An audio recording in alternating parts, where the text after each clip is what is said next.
voilà, tout est enfin prêt pour entamer sans transition la première conférence qui nous réunit autour du thème « Capital humain et numérique au service d'une croissance durable de l'Afrique ». Je vais inviter pas à pas ces personnalités qui vont opiner sur ce thème.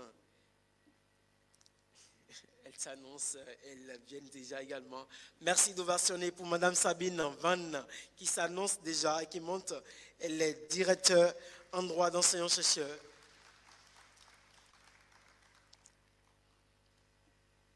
Madame Joanne Pruffet, que je vous prie d'ovationner également.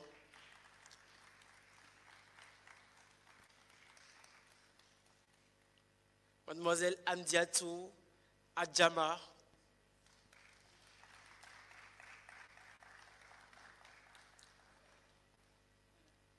Et Mademoiselle Adeline Dialiette, que je vous prie d'ovationner.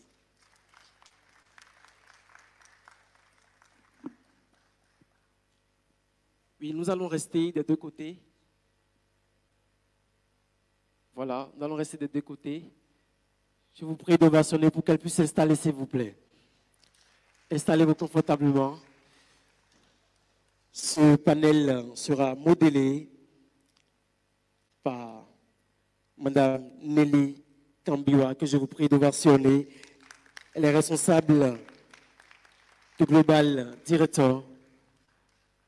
Elle est là, elle est prête. Si vous êtes prêts, veuillez la recevoir. Bonjour, madame. Bonjour, bonjour à toutes et à tous. Alors pour des raisons logistiques, je vais démarrer sur le pupitre et je vais donner le micro à nos panélistes pour qu'elles puissent par la suite démarrer.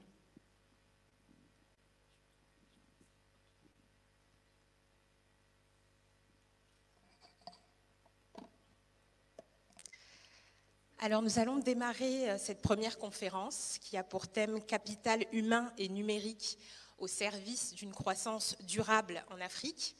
L'introduction a été faite, je m'appelle Nelly Kambiwa, je suis directrice de la responsabilité d'entreprise et du développement durable. On a beaucoup parlé de développement durable ce matin avec Douglas et les différents référents. Et on va poursuivre justement dans cette notion de capital humain et de numérique au service d'une croissance durable pour l'Afrique. Alors, dans ce panel, nous allons aborder une question qui pour moi est cruciale pour l'avenir de l'Afrique. Comment est-ce qu'aujourd'hui nous pouvons tirer parti à la fois du capital humain, mais également des technologies numériques pour réaliser une croissance durable sur le continent? Comment faire pour que l'économie du numérique devienne finalement une économie de la connaissance et qui soit également un vecteur de croissance pour nos territoires? Comment associer croissance économique et éthique? On en a également parlé tout à l'heure. Et enfin, comment s'appuyer sur une jeunesse émancipée pour développer justement nos territoires? Douglas a pris pas mal de temps aussi pour parler de ces parcours d'excellence et de ces jeunes qui, grâce au passeport du numérique, ont pu changer leur vie, mais qui, dans un futur proche, vont également réussir à changer l'avenir de leur territoire. Au cours de ce panel, nous avons donc le privilège d'entendre des actrices de cette croissance durable qui œuvrent au quotidien et dans leurs différents domaines d'activité. Et j'ai donc le plaisir d'accueillir Joanne. Joanne, bonjour. Tu es directrice générale adjointe d'Epitech Bénin. Epitech Bénin qu'on ne plaisante plus, mais qu'on va quand même présenter, car c'est l'école informatique de référence qui, depuis plus de 20 ans, forme les experts qui définissent et dessinent le monde de demain. École qui est basée au sein de la Cité de l'innovation et du savoir à Sémé City. Joanne, avant de prendre la direction d'Epitech, tu as travaillé dans de grandes entreprises internationales. Et il y a 10 ans, tu as créé une entreprise sociale, les Alchimistes, dont le but est de former et d'accompagner les entrepreneurs sociaux. Joanne, tu te définis comme une passionnée par ton travail et je pense que c'est une caractéristique qu'on va trouver également chez nos autres intervenantes que tu as eu le plaisir, avec qui tu as eu le plaisir d'échanger. Et j'aimerais vous partager quelque chose que Joanne m'a confié. Donc je pense que là, vous pouvez commencer à noter parce qu'on va rentrer tout de suite dans le vif du sujet. Joanne a parlé de rêve, et je pense que Douglas l'a parlé aussi, il en a parlé tout à l'heure, mais elle m'a parlé en fait de sa mission, avec 3 objectifs clairs qu'elle s'est donnés sur les 10 prochaines années que je vais vous livrer tout de suite. Objectif numéro 1, élever les standards de qualité de l'enseignement supérieur en Afrique.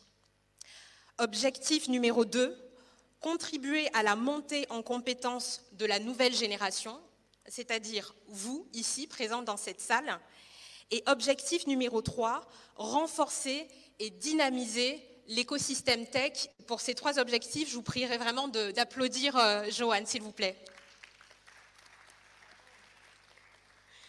Alors, on aura le plaisir d'avoir ton éclairage, justement, parce que tu es une visionnaire, tu es une femme inspirée et inspirante, et notamment sur les enjeux de cette croissance économique qui est liée justement au capital humain et notamment dans les métiers du numérique. Alors, je vais poursuivre, ce n'est que la première panéliste dans cette première conférence 100% féminine, comme vous le voyez, avec une autre femme inspirée et inspirante qui est Sabine. Sabine, bonjour. Tu es docteur en droit, enseignante, chercheuse et avocate au barreau de Paris. Sabine, on a la chance de suivre tes prises de parole impactantes car tu interviens dans de nombreuses conférences internationales. Ton expertise, elle est très claire, c'est tout ce qui va être en lien avec la stratégie du numérique, la stratégie des investissements et la stratégie des données. On en a également parlé tout à l'heure, on a besoin d'encadrer les dispositifs actuels qu'on met dans le cadre du numérique et Sabine fait partie de ces expertes qui arrivent à apporter une vision et à l'incarner au travers de réalités concrètes auxquelles notre continent fait face. Et donc aujourd'hui, Sabine, tu vas pouvoir également nous sensibiliser sur l'importance d'associer juridique et éthique quand on parle de nouvelles technologies. Je vous prie d'applaudir également Sabine, s'il vous plaît. Alors nous poursuivons ce panel d'excellence avec notre 3e intervenante qui est Adeline. Adeline, bonjour. Adeline, tu es diplômée en droit et éthique des affaires. Tu es une femme également engagée, vu que tu l'as été dès le début de la sortie de tes études, où tu t'engages dans le secteur associatif, et je pense que c'est quelque chose vraiment qui te lie aussi beaucoup avec les 2 autres femmes que je viens d'introduire. Tu as travaillé pendant 3 ans au Sénégal, où tu accompagnes dans la gestion et l'évaluation de projets pour aider les populations vulnérables à se développer. Donc il y a un gros enjeu également autour de l'inclusion financière qui fait partie des enjeux clés partagés par de nombreux continents pour accompagner sa jeunesse. Tu es installée au Bénin, donc tu es ici chez toi depuis 2019 et tu occupes actuellement le poste de directrice de Simplon Bénin, qui est un organisme de formation qui accompagne et qui acculture au métier du numérique. Et en parallèle de cette fonction de directrice, tu pilotes également toutes les opérations Afrique de Simplon Africa. Et donc tu nous donneras également ton éclairage sur le rôle du capital humain dans la croissance du continent africain. Je vous prie de l'applaudir également. Et nous terminons cette introduction de nos panélistes avec une femme inspirée et inspirante que vous avez eu le plaisir de découvrir tout à l'heure. C'est la première femme titulaire du passeport numérique. Hamdi, bonjour. Hamdi, tu es développeur web. Comme je le disais, tu es la première à avoir obtenu le Saint Graal. Donc, toutes les personnes qui sont assises dans cette salle veulent être à ta place et veulent surtout avoir ton retour d'expérience sur quelles ont été les étapes de ton parcours pour arriver justement à obtenir ce passeport. Tu es togolaise, tu as 26 ans. Très tôt, tu as été orientée dans les métiers scientifiques et je pense que ton parcours sera aussi très intéressant de découvrir. Tu es titulaire donc d'un BTS et d'une licence en système informatique. Et comme tu l'as dit, en 2021, 10 000 codeurs a changé ta vie. Donc on aura également le plaisir de découvrir les différentes étapes qui ont permis aujourd'hui à Hamdi d'être développeuse no-code et également à son compte parce qu'elle est auto-entrepreneur. Je vous prie de l'applaudir également, s'il vous plaît. Alors, avant de démarrer, j'aimerais faire juste un petit rappel logistique. Donc, nous allons avoir une bonne heure d'échange pour prendre la peine de découvrir le parcours d'excellence de nos panélistes, mais également répondre à l'enjeu de notre thématique d'aujourd'hui. Donc, ça va mettre à peu près 1 heure, comme je l'ai dit, et nous avons ensuite 15-20 minutes de questions-réponses. Donc, c'est une opportunité aujourd'hui pour vous qui êtes présents dans la salle de pouvoir poser les questions que vous souhaitez à Joanne, à Sabine, à Hamdi et à Adeline également. Donc, on est vraiment là aussi pour créer de l'interaction et on prendra la peine de passer donc, le micro pour pouvoir s'assurer de répondre à toutes vos questions. Avant de débuter justement sur les questions, j'aimerais peut-être très rapidement poser un peu le contexte avec quelques chiffres au vu de cette thématique. Le continent africain aujourd'hui représente 330 millions de jeunes qui arriveront sur le marché du travail dans les 15 prochaines années. 330 millions de jeunes. Et 94% de ces jeunes Africains ne sont pas scolarisés dans le supérieur, ce qui rend la question de l'insertion socio-professionnelle un enjeu critique. On l'a dit tout à l'heure, c'est un enjeu sur lequel nous devons tous s'impliquer et c'est clairement l'affaire de tous. On parle bien sûr des conséquences de ce challenge, le chômage, des crises politiques et économiques, sociales, avec des questions aussi au niveau de l'inclusion, d'où cette nécessité et cette urgence de s'engager collectivement autour de l'acculturation concernant les métiers du numérique et la sensibilisation à tous les niveaux, que ce soit le secteur privé, public, les institutions, la société civile, mais également le volet associatif. Et je vais donc démarrer tout de suite en posant justement le contexte sur, je dirais, le premier enjeu qui va concerner le volet droit, éthique et nouvelles technologies. Et si vous le permettez, je vais donc me rapprocher de mes panélistes pour démarrer la session.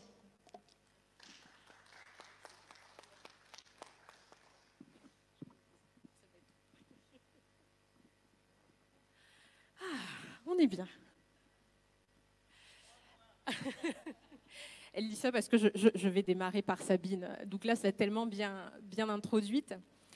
Alors Sabine, j'ai envie de parler de droit, d'éthique et de nouvelles technologies. Déjà le mot il fait peur, on se dit mais par où est-ce qu'on va commencer? Mais ne vous inquiétez pas, on a quelqu'un qui maîtrise le sujet et qui va pouvoir nous aider. Alors Sabine, j'ai suivi, comme je l'ai dit en introduction, tes nombreuses prises de parole et c'est vrai que tu apportes un éclairage très pointu sur ces enjeux entre le droit, l'éthique et le secteur du numérique. Et j'ai retenu une phrase que tu as dite, que j'aimerais partager en introduction de cette première question, qui est « On a beaucoup parlé de code, c'est bien de coder, mais il faut savoir pourquoi on code ». Pourquoi vous décidez de vous engager dans les métiers du numérique? Pourquoi vous décidez de choisir peut-être un métier de développeur ou alors un métier peut-être autre que celui de développeur? Ce pourquoi, je pense, est quelque chose qui va énormément guider et incarner les différents échanges qu'on va avoir. Alors ma première question, Sabine, est justement pour toi. Pourquoi c'est important d'intégrer l'éthique et le droit quand on parle de nouvelles technologies? Alors déjà, je voulais vous remercier de m'accueillir au Bénin. Pour moi, c'est un grand honneur d'être là. Et voilà, je vous remercie. J'ai l'impression d'être une petite sœur. Et vraiment, je suis très émue de prendre la parole ici au Bénin. Voilà. Alors pour moi, en fait, je pense qu'il n'y a pas d'alternative. On ne peut pas parler de code. Code is law. Certainement que vous connaissez un peu ce principe, qui veut dire que tout va être dans le code et que le droit va être absous, dissolu dans le code. Et en fait, je pense que quand Laurence Lessig a écrit ce livre « Code is law », en fait, c'était une alerte pour dire qu'il faudrait mettre toujours l'humain dans la loupe, l'éthique dans la loupe, le développement durable dans la loupe. Donc déjà, c'est le premier step que je voudrais développer en disant qu'aujourd'hui, pour moi, c'est clair, il n'y a pas d'alternative. On a une crise climatique, on a une crise politique, on a une crise géopolitique. Il n'y a pas d'alternative pour mettre l'humain dans la loupe et pour que les nouvelles technologies soient au service de nos territoires. Et je voudrais faire un pas de côté par rapport à la tech pour juste vous parler de liberté. La liberté, pour moi, elle peut être incarnée par le numérique dans les choix qu'on va faire. Et je pense que ce qui est très important aujourd'hui, c'est de développer dans les territoires une culture locale. Revenir au local, c'est appréhender une nouvelle liberté, une nouvelle façon de consommer. On ne va plus parler des désirs, on va parler des besoins et des besoins fondamentaux. Quels sont les besoins fondamentaux aujourd'hui? Notamment, si on s'en va même vers cette gouvernance de la donnée, on ne sait même pas ce que c'est que la donnée. On ne comprend pas. On nous assène en permanence la donnée, la data stratégie, l'Europe championne de la data stratégie, les États-Unis, la data pour les États-Unis, ça va être peut-être un objet, pour la Chine, ça va peut-être être un bien public, mais de quoi parle-t-on? Aujourd'hui, la donnée, plus qu'hier, n'est autre que le prolongement de nous-mêmes. Nous sommes des traces. Nous mettons des traces dans le numérique. Et c'est ces traces qui sont potentiellement, peuvent être potentiellement une atteinte à nos libertés. Donc voilà pour présenter. Évidemment, j'attends évidemment une interaction avec vous. Mais pour moi, je suis ici pour donner éventuellement les clés du camion, mais ce n'est pas moi qui vais conduire, c'est vous. Merci beaucoup pour cette mise en contexte très claire. Donc là, on parle d'un enjeu qui est très important parce que finalement, on en revient à cette notion de responsabilité. Ton rôle aujourd'hui, c'est vraiment de sensibiliser sur l'importance. On parlait du pourquoi tout à l'heure. Aujourd'hui, il y a effectivement énormément de dispositifs qui sont mis en place dans les métiers du numérique. Le but aujourd'hui, c'est pas de vous expliquer tous les dispositifs, mais c'est juste que vous preniez conscience de l'importance d'intégrer la notion régalienne quand on parle du numérique. On ne peut pas faire n'importe quoi. Et cette notion de responsabilité, elle est collective parce que c'est à différents niveaux. Vous voyez peut-être au sein des gouvernements, par exemple, qu'il y a énormément de dispositifs qui sont mis en place autour de la cybersécurité. Aujourd'hui, les nouveaux pirates, c'est pas les personnes qui vont venir chez vous et rentrer dans votre maison. Ils sont derrière un ordinateur et ils vont usurper votre identité, prendre tout le travail que vous avez fait pendant des années. C'est comme si, en fait, ils rentraient chez vous. Donc, il y a une sensibilisation, mais il y a aussi une prise de conscience sur des protections et des dispositifs qu'il faut mettre en place dès le départ pour s'assurer justement de répondre à cette croissance numérique. Donc merci beaucoup de le sensibiliser et de poser du coup le contexte. J'aimerais poursuivre et parler également des acteurs, de ces acteurs de cette croissance. La thématique concerne bien sûr le capital humain. Et j'ai envie de donner la parole à nos actrices aussi qui contribuent en front, notamment au travers des actions d'Epitech et de Simplon. Et j'aimerais justement poursuivre avec toi, Joanne, sur Epitech. Alors j'en ai parlé, mais je pense que pour les personnes qui nous écoutent, peut-être de reprendre juste un petit moment pour réexpliquer finalement quelle est la mission aujourd'hui d'Epitech. C'est un groupe qui est présent dans plusieurs pays, dont au Bénin. Donc commencer peut-être par la mission et ensuite nous donner peut-être une vision des différents parcours qui sont proposés au sein d'Epitech. Merci beaucoup Nelly. Bonjour à tous et à toutes. Joanne Bruffard, directrice générale adjointe d'Epitech au Bénin. Alors, Epitech, c'est mieux comme ça ? Vous l'entendez bien ? Epitech, c'est une école française qui existe depuis plus de 25 ans maintenant et qui est présente dans 20 campus dans le monde. On est le seul campus aujourd'hui en Afrique et qui est au Bénin, qui existe depuis 5 ans. Nous, ce qu'on propose comme programme, c'est des programmes de niveau licence, donc c'est des bacs plus 3. Généraliste, c'est-à-dire que c'est vraiment de l'expertise informatique. Les étudiants vont aborder tous les domaines, on va dire, de l'informatique, pas seulement du code, mais puisqu'on va parler d'IA, de cybersécurité, de data bien sûr. Et on a aussi un programme master, donc en 2 ans, en alternance. Donc les étudiants travaillent en entreprise et viennent après se former à Epitech. On a aussi un module qui est assez populaire qui s'appelle la Coding Academy. C'est un programme de 6 mois et qui permet à des gens qui ont fait des licences dans d'autres domaines de pouvoir se reconvertir dans le développement, donc full stack, front-end et data. Aujourd'hui, en 5 ans, on a réussi à former plus de 600 étudiants. Donc on a 200 alumni, 400 qui sont actuellement étudiants. Et on a comme mission justement de continuer. Nous, on n'est pas forcément sur du volume à Epitech parce que la qualité est hyper importante, surtout dans l'enseignement supérieur. Mais on est vraiment sur former cette génération de leaders de la tech. Et quand on parle de leaders de la tech, c'est des gens qui vont travailler à des hauts postes, mais aussi des futurs start-upers. Moi, je dis tout le temps qu'un de nos KPI, c'est que d'ici 10 à 15 ans, le futur ministre du numérique vienne d'Epitech. Voilà. belle ambition et c'est tout ce qu'on te souhaite. Donc tu le disais, Epitech se définit comme une école aussi accessible et inclusive à toutes et à tous. Est-ce que tu peux nous expliquer justement quels sont les profils des jeunes qui font partie du dispositif et qui sont au sein d'Epitech ? Oui, tout à fait. Alors, c'est vrai que quand on dit Epitech, souvent c'est enseignement supérieur privé. Donc, ça ne résonne pas tout de suite avec le mot inclusivité. Pourtant, nous, c'est vraiment au cœur de notre mission. Parce que quand on parle d'éducation, surtout de qualité, l'éducation de qualité, ça coûte très cher, c'est très coûteux. Parce qu'il faut un environnement, un cadre de travail, un encadrement en fait de très haut niveau. Nous, quand on a monté Epitech ici au Bénin, on voulait que Epitech au Bénin, ça soit le même niveau. D'ailleurs, c'est les mêmes programmes, hein, c'est les mêmes corrections, donc c'est exactement le même diplôme qui est délivré dans tous les campus du monde, dont celui-ci. Et on voulait qu'en fait, ça ne soit pas juste le campus africain à la traîne, mais que ça soit vraiment le campus très élevé. Donc forcément, il faut beaucoup de moyens. Pourtant, nous, dès le début, on a voulu mettre en place une stratégie en fait, de boursiers et d'inclusivité. Donc on a sur nos 600 étudiants qui ont été formés à Epitech, on a à peu près 20% qui ont bénéficié de bourses complètes. Donc que ce soit pour la Kony Academy à travers des partenariats qu'on a pu avoir. Un des premiers qu'on a pu monter, c'était avec le ministère du numérique et de la digitalisation, que je remercie encore.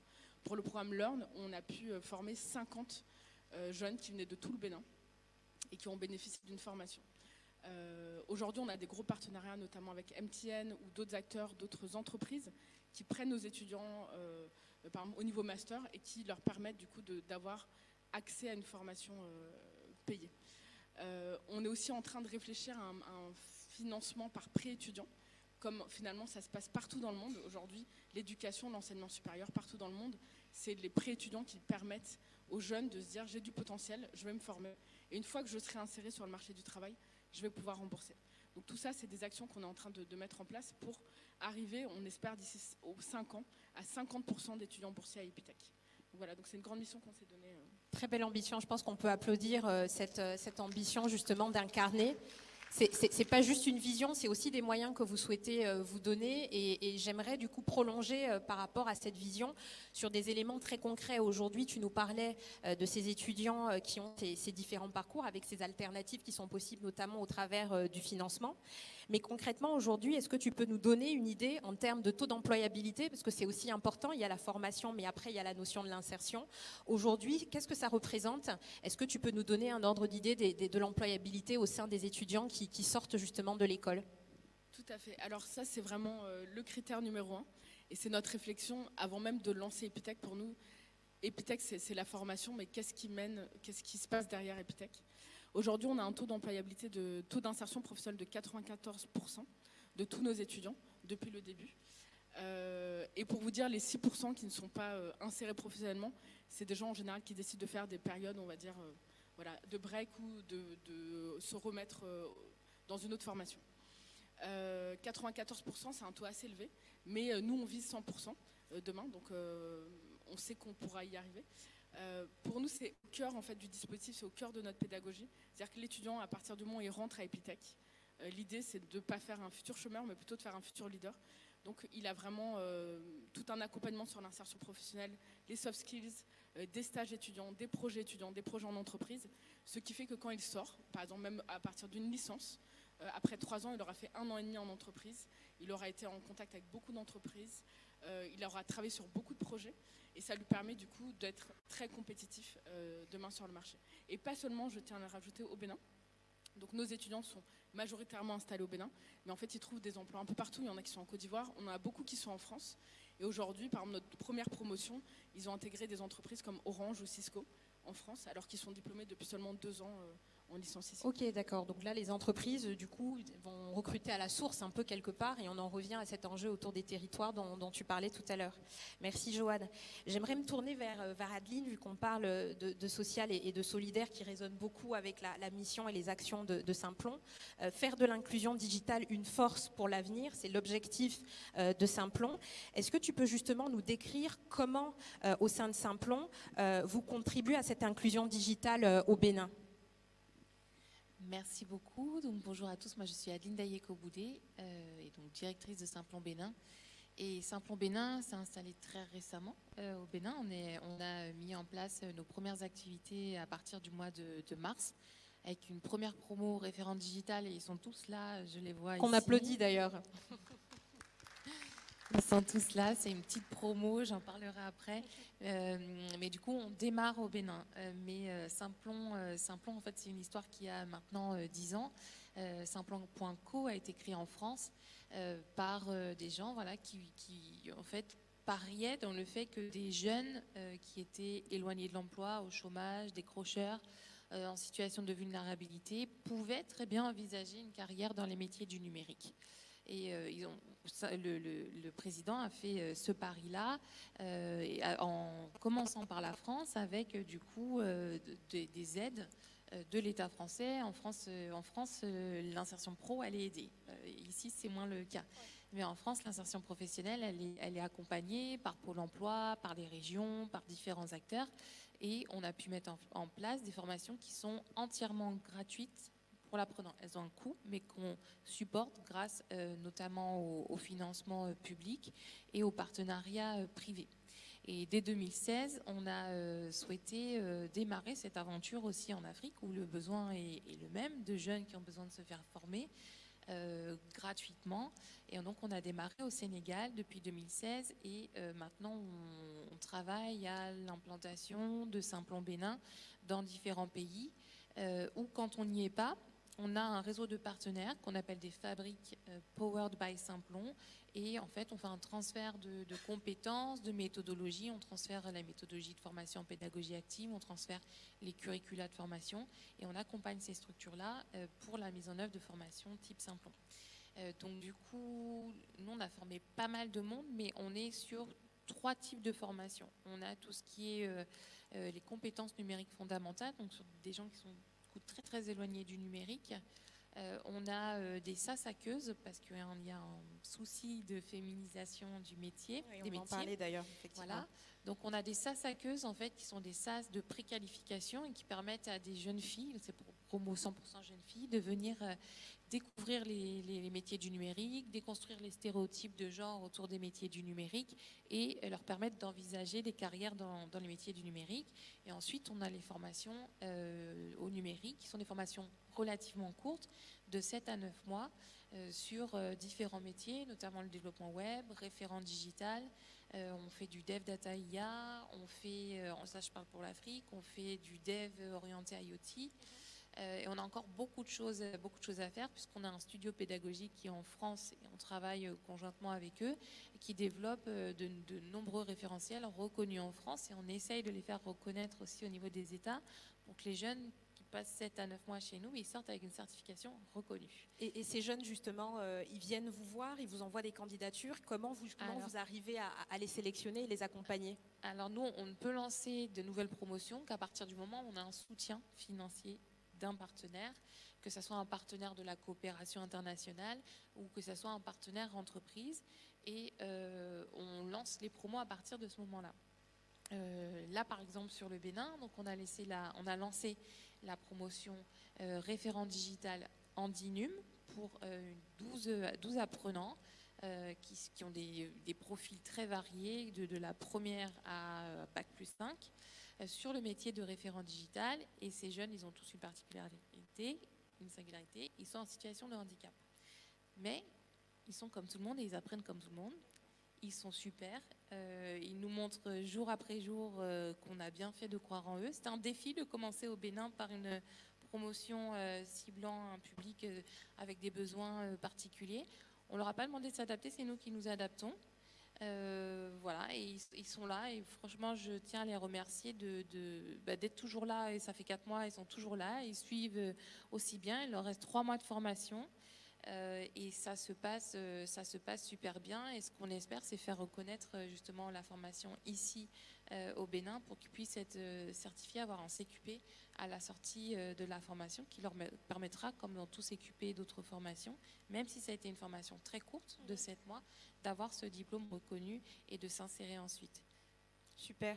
Et d'ailleurs, je vous invite, hein, vu que la délégation est présente, de ne pas hésiter de s'ils Ah peuvent oui, se allez les rapprocher voir, ils vont vous de parler ces de ce étudiants qu'ils qui sont actuellement en cursus et en parcours de formation, capitaliser et profiter justement sur cette opportunité pour avoir des retours d'expérience de celles et ceux qui sont actuellement en train de vivre l'accompagnement au travers de Simplon. Tu parlais de ces jeunes qui ont été accompagnés. On en a une qui a été non seulement accompagnée, qui a pu bénéficier de l'accompagnement 10 000 codeurs et après être insérée, vu qu'aujourd'hui elle travaille à son compte comme développeuse no-code. Amzi, j'aimerais que tu puisses peut-être aussi partager ton expérience. Tu as partagé déjà ton parcours, ta formation, et je l'ai redit un peu tout à l'heure en introduction. Mais ce que j'aimerais surtout savoir, et tu l'as dit, comment on fait quand on est chez soi au Togo en se disant j'ai vraiment envie de changer ma vie, de faire quelque chose. Et il y a une rencontre avec 10 000 codeurs en 2021. Est-ce que tu peux un peu nous expliquer finalement quelles ont été les différentes étapes et comment le déclencheur s'est fait pour que tu dises ça y est, je me lance. Est-ce que tu peux nous partager un petit peu ça, s'il te plaît? D'accord, merci Nelly. Rebonjour. Effectivement, en 2021, j'étais un peu perdue dans le monde de l'emploi parce que à la fin de ma formation, je me suis mis à faire des stages un peu partout dans les entreprises, mais j'ai remarqué l'inadéquation entre les formations qu'on a reçues et les besoins du terrain. Donc, lors de mes différents stages, on me demandait des choses que je n'arrivais pas vraiment à faire, que je découvrais aussi, premièrement, et que j'ai vu qu'il fallait que je renforce mes compétences. Donc, je cherchais un centre où faire une formation pour renforcer mes compétences acquises lors de ma formation précédente. Donc, j'ai fait une recherche. On m'a dit que le langage le plus recherché, c'était Java. Donc, je cherchais un centre de formation du langage de programmation Java. Alors, je fais juste des petits arrêts des étapes pour que tout le monde puisse vraiment voir comment ça s'est fait. Donc, tu fais ton parcours de formation, tu rentres après tes différents stages, tu te rends compte quand tu fais tes stages, finalement que ce qu'on te demande, ce n'est pas en adéquation avec la formation, mais tu entends parler de Java et tu te dis, ah, il y a peut-être quelque chose à creuser, oui. Et donc là, tu poursuis l'investigation. Exactement. Donc, je voulais vraiment renforcer mes compétences en langage Java, en programmation Java, pour élargir mon champ de recrutement, pour peut-être être recruté par une entreprise. Tu voulais maximiser tes chances. Oui, maximiser mes chances. Et donc, pendant mes recherches, c'était sur Twitter et puis j'ai vu un tweet parlant de 10 000 codeurs. Donc, c'est le nom qui m'a interpellée premièrement, puisque dans la programmation, on code. Donc, je suis allée sur leur site et j'ai lu passeport numérique. C'était quoi le passeport numérique? C'était un passeport pour pouvoir voyager, je ne sais pas. Donc, j'ai fait des recherches. J'ai vu le formulaire pour répondre à 50 questions concernant le numérique. Donc, j'ai pris mon temps. Je me suis dit, il y avait aussi une information concernant le centre de M. Douglas Obgis qui formait dans le langage Java. Donc, je me suis dit, je vais tout faire pour pouvoir bénéficier de cette formation-là. Donc, j'ai rempli le formulaire et après, le lendemain ou bien le surlendemain, j'ai reçu l'appel de Douglas qui me félicitait. Il me disait que j'avais eu 75 ou bien 80% de bonnes réponses. Ça s'applaudit quand même, 75% de bonnes réponses. Elle le dit très modestement en plus. Merci. Donc, après cette nouvelle, il me dit qu'il me reste une deuxième étape. Il fallait que je passe une étape orale, qu'il puisse se rassurer que je ne suis pas un robot, je n'ai pas fait des copier-coller lors des réponses. Donc, pour que je puisse montrer ma culture numérique. Donc, la deuxième étape, c'était l'épreuve orale. Donc, le rendez-vous a été fixé lors de cet entretien oral-là. J'étais avec Siti et Douglas. Siti, qu'on salue. J'ai répondu correctement aux questions sur le numérique. Et maintenant, il fallait répondre à des questions sur le développement personnel, les soft skills. On m'a posé certaines questions. Bon, je n'étais pas trop... Tu n'avais pas encore rencontré Nyanya, ouais. C'est pour ça. Je n'avais pas encore rencontré Nyanya, vraiment. Donc, ces questions-là, je n'avais pas pu avoir de bonnes réponses à ça. Donc, après, ils m'ont dit qu'ils vont me revenir. Effectivement, ils me sont revenus dans un mail où on me disait qu'il fallait que j'aille regarder les 12 vidéos sur le thème « Sois l'entrepreneur de ta vie » disponible sur la page YouTube de 10 000 codeurs et que là-bas, je pourrais renforcer mes compétences transversales que je pourrais ajouter à mes compétences techniques que j'avais déjà.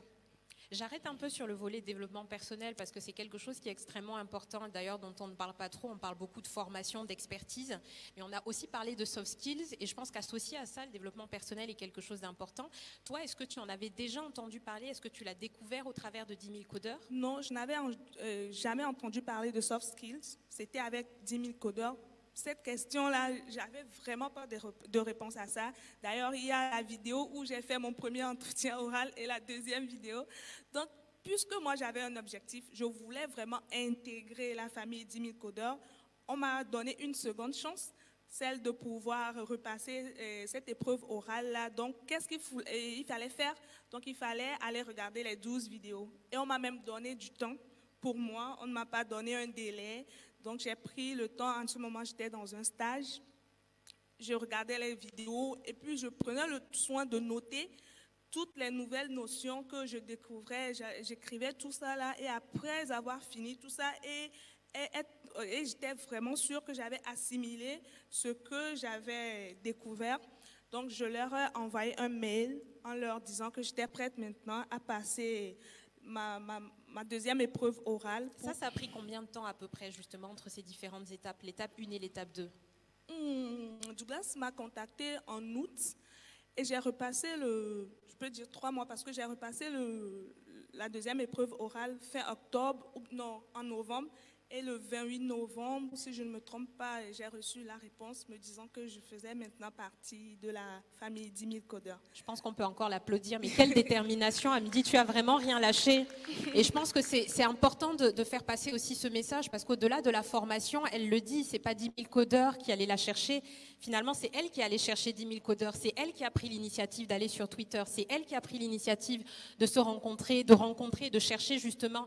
Quand on parle de Java, quand on parle de Web3, quand on parle de nouvelles technologies, c'est elle finalement qui a été curieuse de se dire je vais pousser des portes pour essayer de découvrir des notions que je ne maîtrise pas, et c'est en faisant ça qu'elle a après pu rentrer dans le cursus, acquérir le passeport du numérique, avoir les différentes étapes, découvrir le développement personnel juste sur une action, juste en étant curieux et en se disant je vais explorer quelque chose que je ne connais pas. Donc je pense que le message aussi qu'on peut retenir au travers de ce témoignage extrêmement inspirant, c'est soyez curieux, poussez des portes, posez-vous des questions, essayez de justement vous parler de ce pourquoi.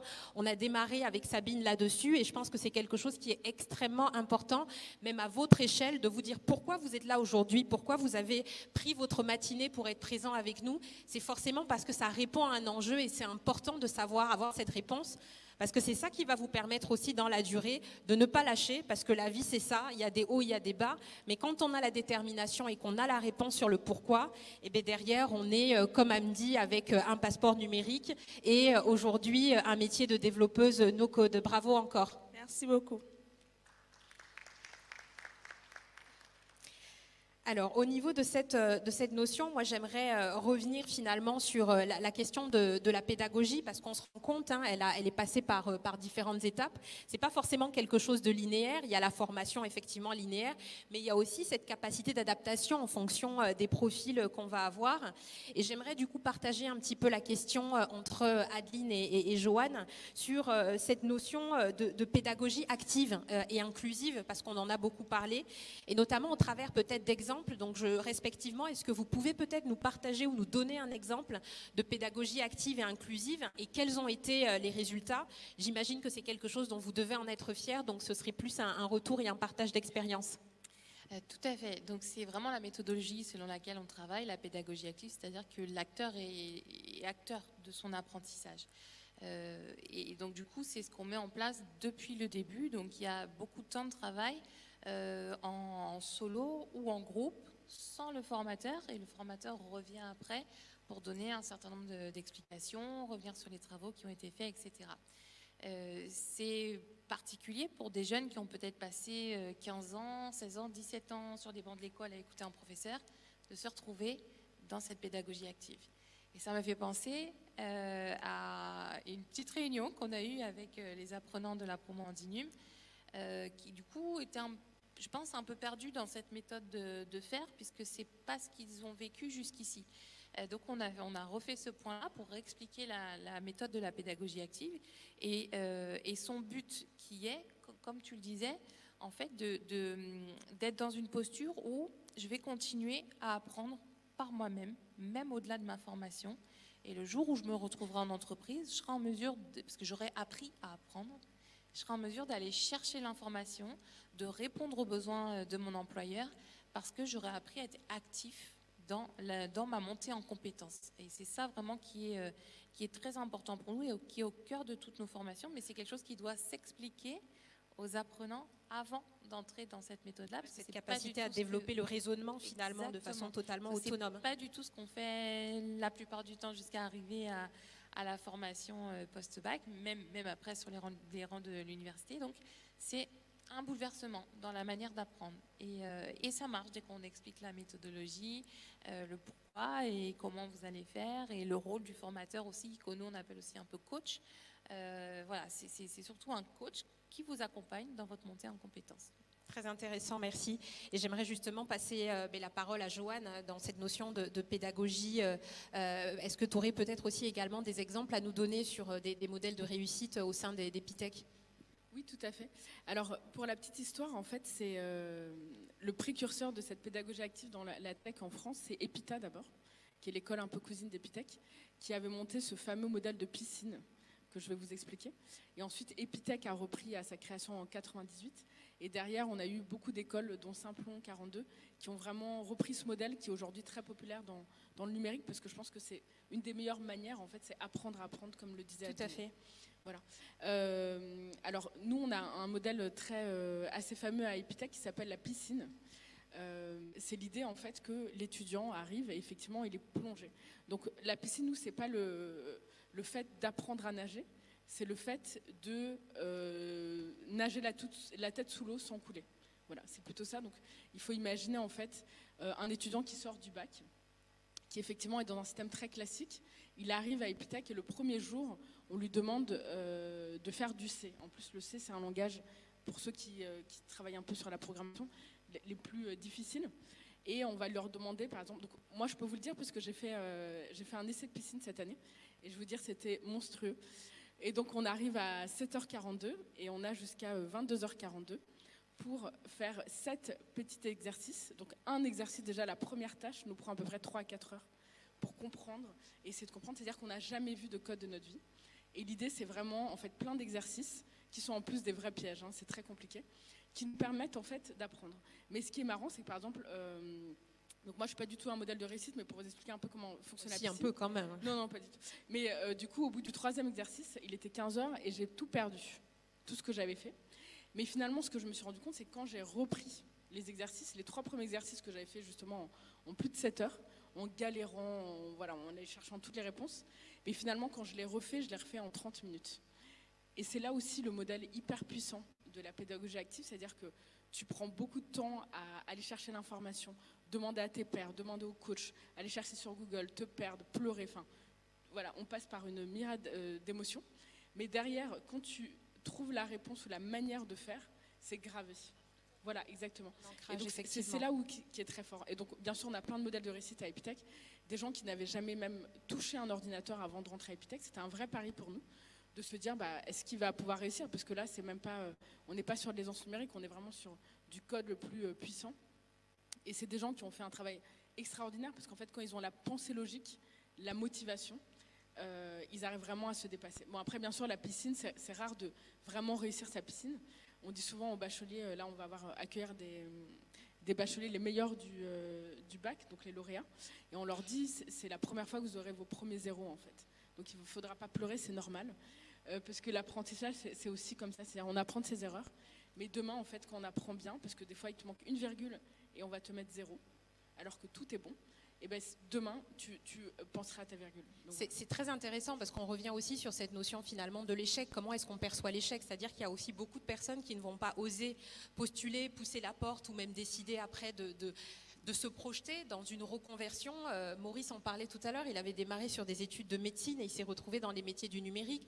C'est aussi finalement de revoir ce narratif autour de l'idée de l'échec. L'échec, c'est pas de se dire j'ai fait ça, je vais faire autre chose. C'est j'ai appris ça et je vais en plus avoir une compétence supplémentaire. Et c'est des choses qui ne sont jamais perdues. Et je trouve que dans la philosophie et la pédagogie aussi, autour de cette acculturation, parce que c'est clairement de ça dont il s'agit, ça permet aussi finalement à l'apprenant d'avoir une vision et une perception qui est totalement différente de celle qu'il avait avant. Et on en revient à nouveau à cette notion de confiance en soi, de développement personnel, qui nous prépare aussi à s'armer, parce qu'on va retrouver des jeunes qui ont des compétences, qui ont une volonté, mais dès qu'ils arrivent en entretien, ils ne savent même pas s'exprimer, ils ne savent même pas derrière valoriser ce qu'ils ont fait. Donc il y a aussi un travail double à faire dessus, et je pense que c'est également important. Moi, j'aimerais rester sur ce mot de l'acculturation. Là, on a beaucoup parlé justement de cette notion autour du capital humain dans le secteur du numérique, mais il y a plusieurs acteurs aujourd'hui qu'on parle de capital humain. Il y a ces jeunes, mais il y a également toutes les notions d'institutions privées et publiques. Et j'aimerais du coup me tourner vers toi, Sabine, sur cet enjeu autour de l'acculturation dont on a beaucoup parlé. Le gros challenge aujourd'hui, c'est qu'on entend tellement de choses, IA, Web3, numérique, blockchain, on ne sait plus par où commencer. On sait que c'est des mots un peu à la mode, mais concrètement, ça veut dire quoi? Et souvent, au sein de nos instances dirigeantes, ça peut un peu perdre. On peut se dire, finalement, on ne sait plus quoi faire. Donc, est-ce que tu pourrais peut-être remettre le contexte et finalement le message qu'il faut retenir concernant cet enjeu de l'acculturation? Alors, merci pour cette question. Et en plus, je voulais rebondir sur ce qu'avait dit Douglas tout à l'heure sur l'ambition de 10 000 codeurs, justement que finalement ce capital humain soit potentiellement une ressource pour les territoires, pour revoir en fait la copie peut-être de la gestion territoriale en insérant des jeunes sur des projets. Parce que pour répondre à ta première question auquel j'ai vraiment pas répondu, la première question c'est on code, mais pourquoi? Et finalement, le bridge qu'on va faire avec les territoires, c'est il y a des codeurs, mais peut-être qu'on a des besoins. Et ce bridge va pouvoir être fait à condition que les territoires soient au courant qu'on soit là. Je crois qu'ils sont au courant, ça y est. Et du coup, il va y avoir une employabilité déjà quasi directe, puisque finalement, le territoire va passer commande sur ses besoins. Et donc, on va arriver, alors peut-être à faire des liens aussi avec la diaspora béninoise qui peut potentiellement, notamment dans la télémédecine, il y a beaucoup de médecins en France béninois. Peut-être que dans la télémédecine, il y a peut-être une idée qui donne 2 ou 3 heures de formation à des étudiants en médecine ou en tout cas qui soignent aussi des Béninois, puisque si on n'a pas de cadre médical dans des territoires un peu reculés, et ben finalement on n'aura pas de tissu économique. Donc c'est un peu tout ce nouveau mindset local qui va répondre à des objectifs de durabilité des territoires qui vont, au-delà de la pédagogie, créer une vraie stratégie territoriale. Alors après, pour répondre à la question que tu m'avais posée, c'est de dire que je pense, et on parlait tout à l'heure des piscines, nous aussi, en droit, on a nos piscines qui sont des sandbox regulatory. Douglas vous en a parlé un tout petit peu. Plus que jamais aujourd'hui, on est dans l'interdisciplinarité. Je vous parle des métiers du numérique et de la médecine. Oui, il y a la télémédecine. Je vous parle de l'agriculture. L'agriculture, il y a peut-être une traçabilité. Hier, on était sur la consommation locale. Mais s'il n'y a pas de traçabilité, par un registre, peut-être de blockchain, c'est-à-dire un enregistrement un enregistrement de la traçabilité du produit. S'il n'y a pas, peut-être que les outils numériques peuvent être au service finalement du local, des métiers locaux. Et c'est vrai qu'aujourd'hui, le Bénin, qui est un poumon, qui potentiellement peut devenir un hub avec des partenaires comme 10 000 codeurs, Simplon ou Epitech, eh ben on peut avancer ensemble et l'employabilité et votre formation, et on est vraiment à votre disposition après ce panel pour y répondre, votre formation, elle a du sens, elle devient éthique, elle devient durable, elle répond aux objectifs des Nations Unies. Et sur cette notion justement d'acculturation et de responsabilité, on parle des jeunes, on parle des collectivités, on parle des territoires et du gouvernement. L'idée, c'est finalement de créer des ponts, parce que chacun a sa part. C'est ce que Douglas disait quand il a eu cette crise de sens il y a quelques années. Et mon idée aussi, c'est que j'ai été formée à Cambridge sur les Regulatory Sandbox, donc c'est des bacs à sable où on met tout le monde autour de la table et on fait émerger la loi qui va, la régulation appropriée finalement au contexte. Et la problématique aujourd'hui des solutions qui arrivent, des solutions propriétaires qui arrivent de l'externe, ne comprennent pas les enjeux locaux. Avec des acteurs locaux, on est sûr qu'on contextualise un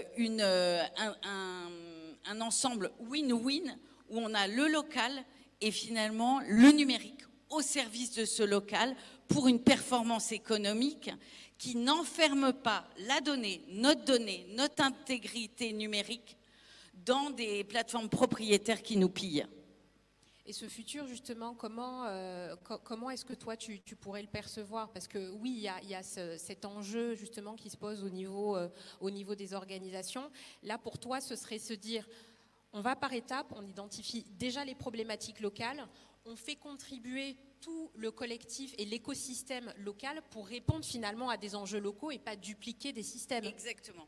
Si on duplique, si on essaye déjà, d'ores et déjà, dès qu'on a un projet, si on essaye de penser scalabilité, on a tout faux parce qu'on n'est pas dans le contexte. Et le contexte, c'est ça qui va faire la réussite dans un premier temps, quitte après à scaler, toujours en contexte, mais dans une problématique ouverte. Et moi, ma grande idée, c'est aussi de former les régulateurs, de former les gouvernements à une stratégie territoriale pour leur performance économique. Et cette performance économique, après, c'est pour sponsoriser des écoles et l'éducation à tous ces enjeux. Ça, c'est un point qui est très important parce qu'on parle beaucoup de formation ou même il y a aussi des entrepreneurs dans la salle. Donc, c'est bien d'avoir des gens formés, mais la notion du régalien et du juridique est extrêmement importante. La libre circulation des personnes au niveau de les zones, donc entre la zone CEMAC ou la zone UMOA, c'est pas tout à fait la même chose. Quand j'ai une entreprise et que derrière, je veux développer mon business en Afrique, en Europe ou même dans d'autres géographies, il y a des lois qui sont présentes et c'est hyper important aussi de sensibiliser sur l'intégration du régalien dès le départ. Alors voilà, c'est un de mes chevals de bataille, c'est de dire qu'en fait il y a trop de lois, trop de régulations. Vous avez la régulation européenne en fonction des régions du monde. Le numérique fait sauter les territoires. Comment on va créer des start-up, des territoires qui vont être potentiellement compliant by design? Comment? Eh bien en fait en créant des sandbox qui vont, donc ces bacs à sable, où on va mettre des éducateurs, on va mettre des régulateurs, on va mettre des techs et on va essayer de comprendre l'enjeu, le besoin et on va répondre à une régulation sur mesure. Et c'est ce sur mesure sur lequel, je pense, on aura un coup d'avance à être un hub au Bénin là-dessus. Super, bravo. Je pense qu'on peut l'applaudir. Alors, on va rentrer dans la dernière partie, le dernier quart d'heure, et pour pouvoir justement après donner la parole à celles et ceux qui auraient des questions. Et j'aimerais donc reboucler, refaire un rapide tour de table autour de nos invités avec deux dernières questions. Je vais commencer par toi, du coup, Adeline. Il y a quelque chose dont j'aimerais un petit peu creuser, enfin quelque chose que tu m'as partagé au niveau de tes différents niveaux de contribution par rapport au développement du continent. Il y a notamment une stratégie régionale 2023-2026. J'aimerais que tu puisses justement nous en parler, nous expliquer en quoi est-ce qu'elle consiste, s'il te plaît. Tout à fait. Chez Simplon, on a travaillé avec les équipes à la mise en place d'une stratégie propre à l'Afrique, puisque Simplon est parti de France, s'est installé au Sénégal. Parler justement de local, donc c'est typiquement un exemple. Tout à fait. Donc donc nous, historiquement, la formation chez Simplon, elle est gratuite pour l'apprenant. Elle a un coût pris en charge par des partenaires.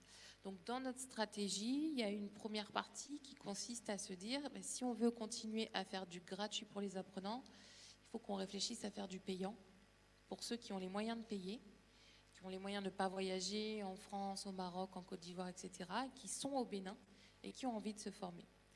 Donc on réfléchit à ça. Ça ne sera peut-être pas pour tout de suite, mais en tout cas, sur le Bénin, on réfléchit à ça. Sur le Sénégal, la Côte d'Ivoire, on avance sur ce sujet-là, notamment en lien avec des universités qui n'avaient pas de programme informatique, mais qui intègrent des programmes informatiques avec l'aide de Simplon. Et il y a un deuxième champ aussi dans cette stratégie qu'on voudrait investir, c'est la formation des professionnels. La formation des professionnels à plusieurs niveaux, donc soit ce qu'on appelle du reskilling, donc des gens qui n'étaient pas du tout dans les domaines du métier du numérique et qui sont en emploi et voient que voilà, beaucoup de choses leur échappent parce que le numérique est là et ne maîtrisent pas. Parce que là, on parle des jeunes, mais il y a les moins jeunes aussi. Il y a des personnes, effectivement, qui souhaitent se reconvertir. Donc, on a des personnes qui ne sont pas du tout dans le métier du numérique et qui ont besoin du numérique pour être maintenues en emploi. Donc ça, on a beaucoup travaillé sur ça aussi en France, mais le sujet se pose aussi en Afrique. Et il y a la formation des professionnels du numérique, mais qui souhaiteraient aussi être mis à jour sur des compétences spécifiques sur le numérique à cause de l'arrivée des nouvelles technologies.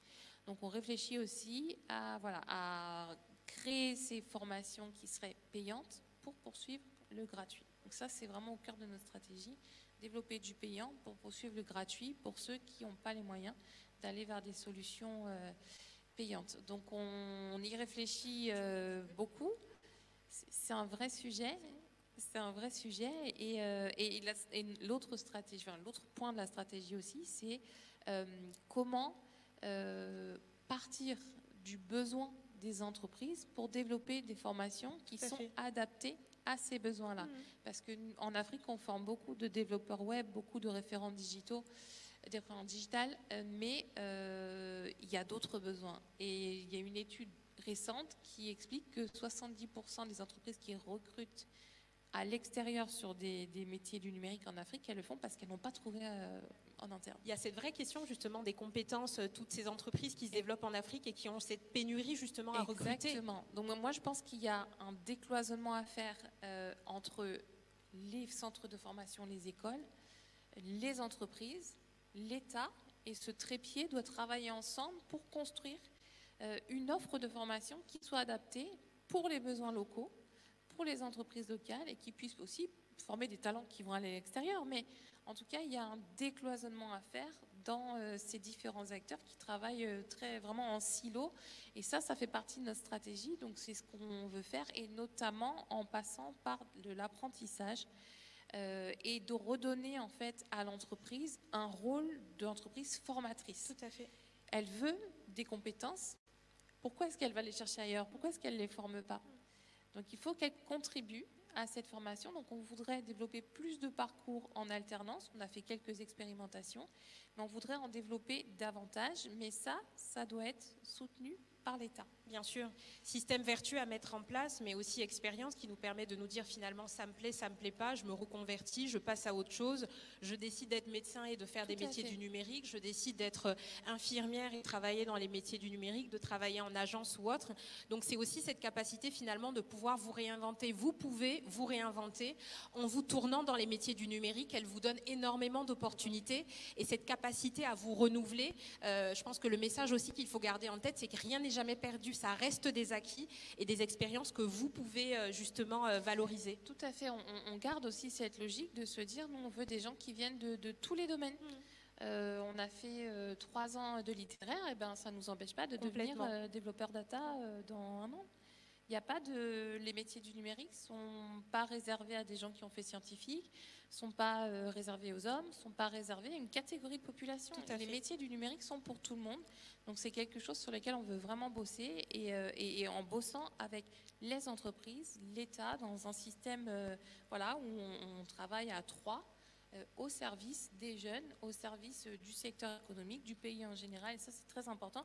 Et ça fait partie de notre stratégie qu'on essaye de mettre en place. Mais les choses avancent, mais c'est pas facile de faire parler les acteurs. Donc, voilà, c'est sûrement à l'État de prendre le lead là-dessus. Ils essayent de le faire. Il y a beaucoup de choses qui sont faites. Mais il faut que ça devienne un automatisme pour que les jeunes puissent réellement envisager le numérique et réellement contribuer au développement économique des entreprises qui sont là et du pays. Tout à fait. Bien sûr. En fait, c'est vrai que je pense que construire aujourd'hui un État performant, c'est vraiment sensibiliser à toute cette interdisciplinarité que tu as très bien développée, Adeline, notamment sur la géopolitique, sur la question des infrastructures, parce que si on est hébergé si on est hébergé dans des, je sais pas, aux États-Unis, en Chine, sans faire de politique bien sûr, mais c'est pas pareil que si on est hébergé local en Afrique. Il faut travailler ces infrastructures pour modéliser vos modèles.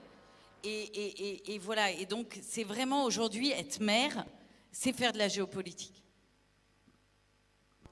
Merci beaucoup et j'aimerais du coup pouvoir donner la parole à l'audience et savoir s'il y a des questions. Donc le micro va pouvoir circuler dans la salle et prenez du coup ce temps qui vous est offert pour pouvoir poser des questions à nos panélistes.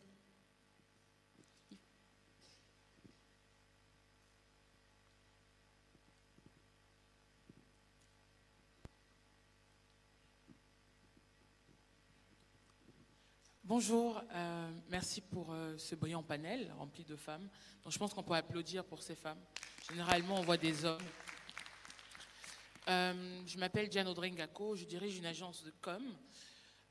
Et en fait, ma question revenait à ce que vous avez dit tout à l'heure, parce que beaucoup de boîtes de start-up africaines, je pense à PAPS par exemple, qui s'est installée ici au Bénin ou d'autres entreprises, lorsqu'elles se développent ou même lorsqu'elles lèvent des fonds, elles peinent à trouver des ressources locales.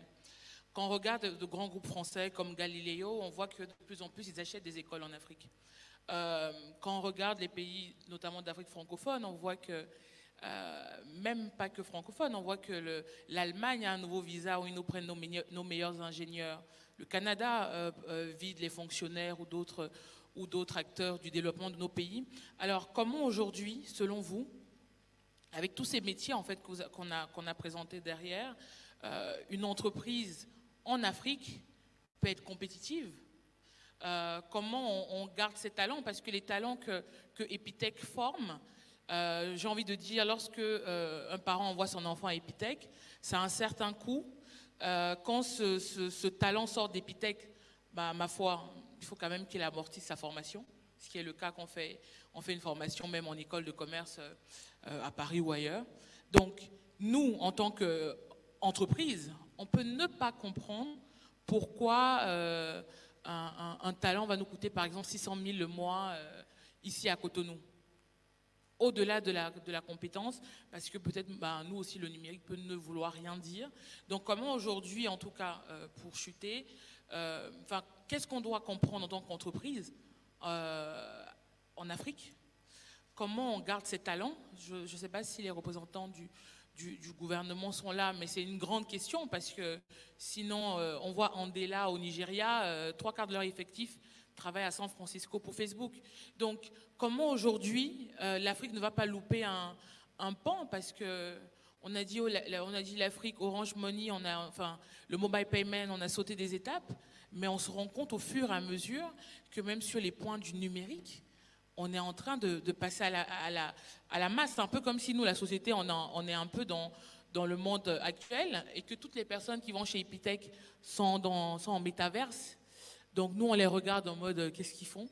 En fait, ils se barrent. Et puis nous, on les regarde et on se dit il est trop tard. Donc quels sont vos conseils? Qu'est-ce qu'on doit noter pour nous assurer que la dame ici présente, titulaire de son super passeport, ne nous annonce pas dans 3 semaines qu'elle bosse chez BMW à Munich, même si ça serait super et je serais très contente pour elle. Merci beaucoup.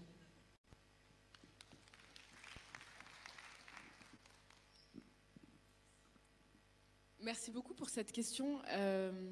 Nous, c'est au cœur de toutes nos réflexions aujourd'hui, c'est la fuite des cerveaux.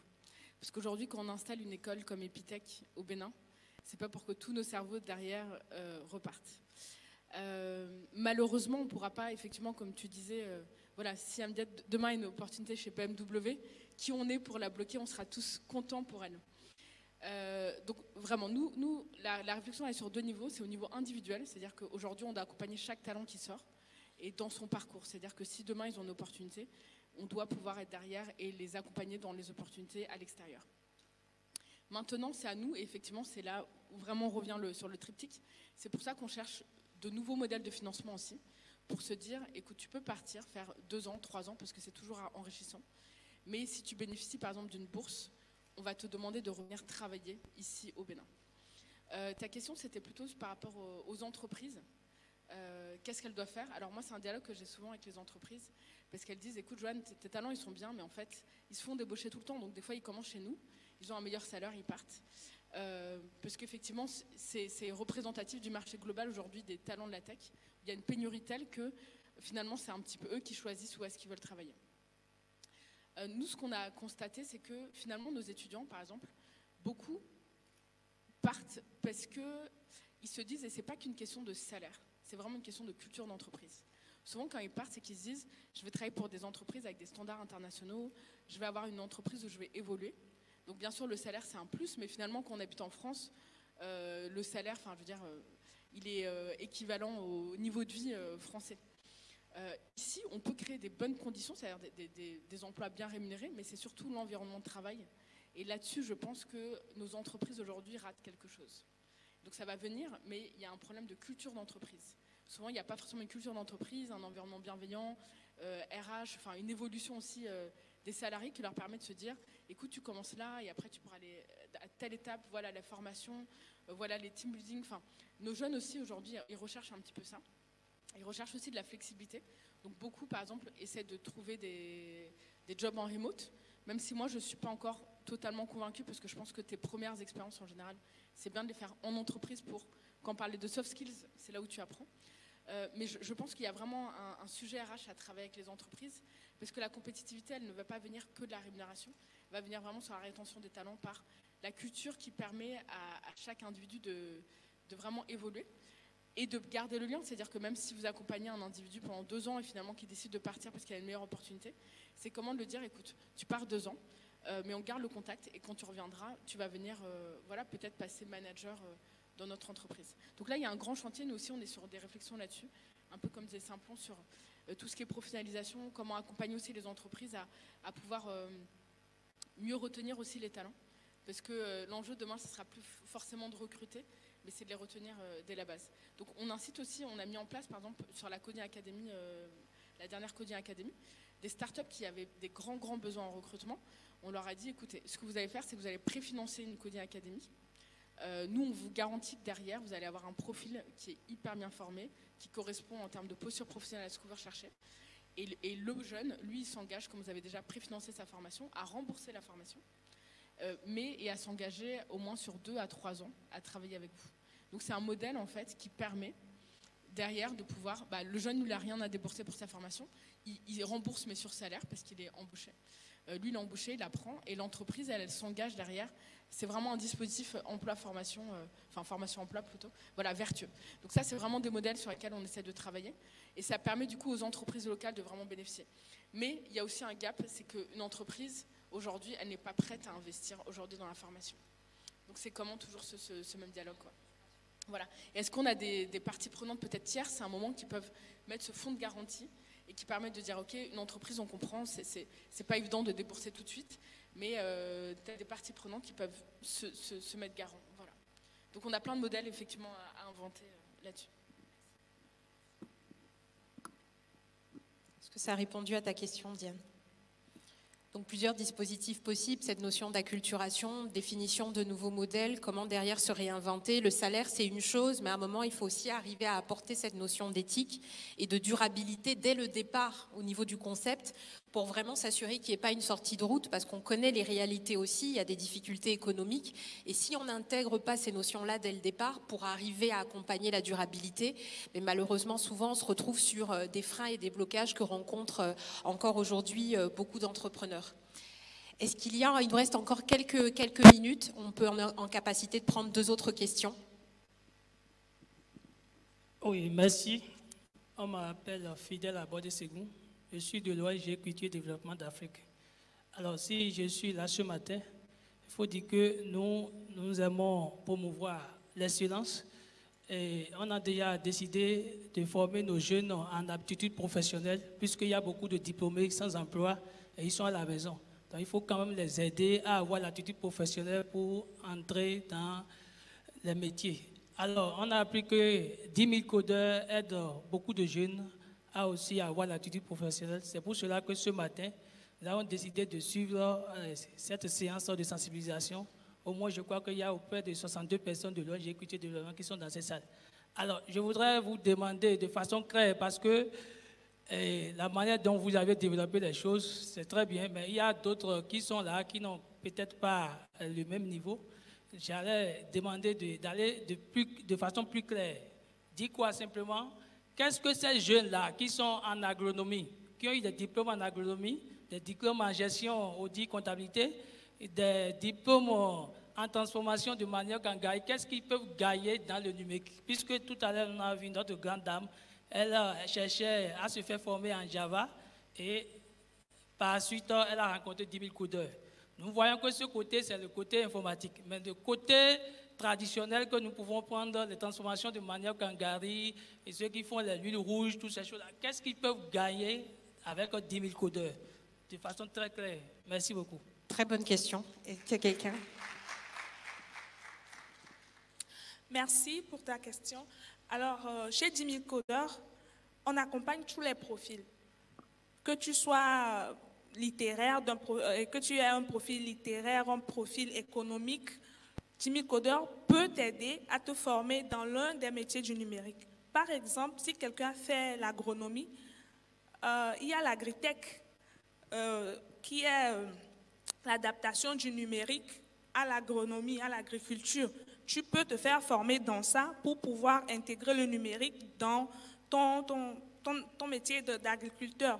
Il y a des profils, par exemple, qui ont fait l'économie et qui sont venus vers 10 000 codeurs, qui se sont fait former en data analyst, data scientist, tout ça là. Donc, peu importe ton profil, tu peux être, d'ailleurs, en faisant mes recherches, il y a Stéphanie Vagba, qui est en France, qui a un profil littéraire. Elle a fait histoire, je pense. Et puis, elle aussi, elle s'est intéressée au numérique. Aujourd'hui, elle est consultante no-code et community manager. Donc, même si tu as fait la littérature, tu peux t'intéresser à l'un des métiers du numérique parce qu'il y a tellement de métiers du numérique que tout le monde a trouvé sa place dans le numérique, au fait.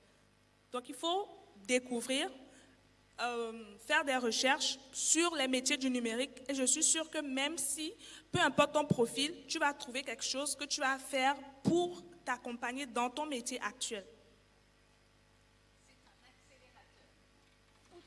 Est-ce que ça répond à ta question? Est-ce que tu vas t'engager et derrière aller sur le site de 10 000 codeurs et regarder les métiers? Surtout, j'aimerais bien compléter justement le propos de Amdiatou. Et en fait, il faut voir le numérique vraiment comme une opportunité, comme une opportunité de mondialisation, comme une opportunité d'aller au-delà de ce que je fais là, maintenant, tout de suite.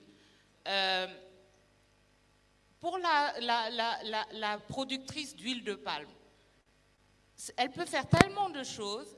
Déjà, elle peut utiliser le numérique pour optimiser sa production. Elle peut utiliser le numérique pour vendre sa production, pas seulement dans son marché local, mais dans toute sa commune, dans tout son pays, dans toute sa ville et même à l'international.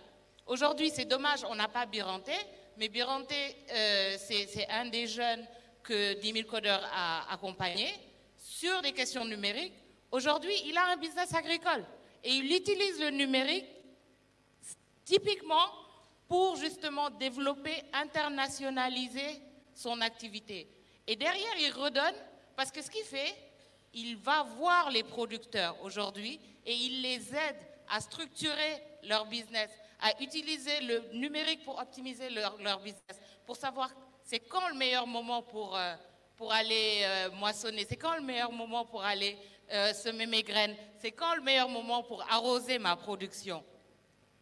Aujourd'hui, au-delà du numérique et de sa production agricole, il accompagne les agriculteurs un peu plus traditionnels à être plus efficaces. Et donc, il faut vraiment concevoir le numérique comme une opportunité. C'est pour ça que nous, on a 65 métiers, on a identifié 65 métiers. Sur ces 65 métiers-là, chaque métier peut apporter quelque chose, même à la vendeuse d'arachides dehors. Et donc, c'est juste ce que je voulais rajouter. Et pour dire que cette vendeur, nous, on est inclusif. Hein. Tout le monde peut venir chez nous. On t'accompagne jusqu'au bout.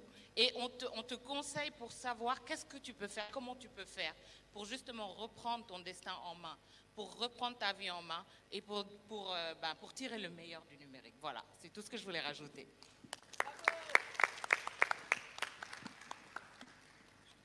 Merci beaucoup. J'aimerais que l'assistance ovationne encore les panélistes. Pourquoi je dis ça? Parce que je suis d'abord M. Runtondi Jean de Dieu. Nous sommes de l'association pour la promotion des objectifs de développement durable. Le ballon et les deux roues des deux que vous voyez proviennent de notre association. Et nous soutenons cette initiative que nous trouvons louable et très profitable pour la jeunesse africaine. Parce que vous voyez, j'ai dit d'ovationner ces dames parce que vous voyez, au niveau de l'ODD5, on parle d'égalité genre. La plupart de ces genres d'événements, la plupart du temps, c'est que c'est les hommes que nous retrouvons. Et surtout, dans quel domaine encore nous parlons de l'innovation, de la technologie, nous parlons du numérique. Ovationnez les dames, s'il vous plaît. Vous voyez, parce que lorsque nous parlons du développement durable, en juillet dernier, on a eu à faire le forum politique de haut niveau aux Nations Unies. En septembre, début septembre, on a parlé également du sommet des ODD. Et un accent a été mis sur ce que nous appelons la technologie, l'innovation et le numérique. C'est revenu encore. Et ce n'est pas anodin que quelques semaines après, ce forum puisse avoir lieu en Afrique, notamment au Bénin. Vous savez, le Bénin, dans le monde entier, est reconnu comme un bon élève qui travaille à l'atteinte des objectifs de développement durable, notamment les ODD.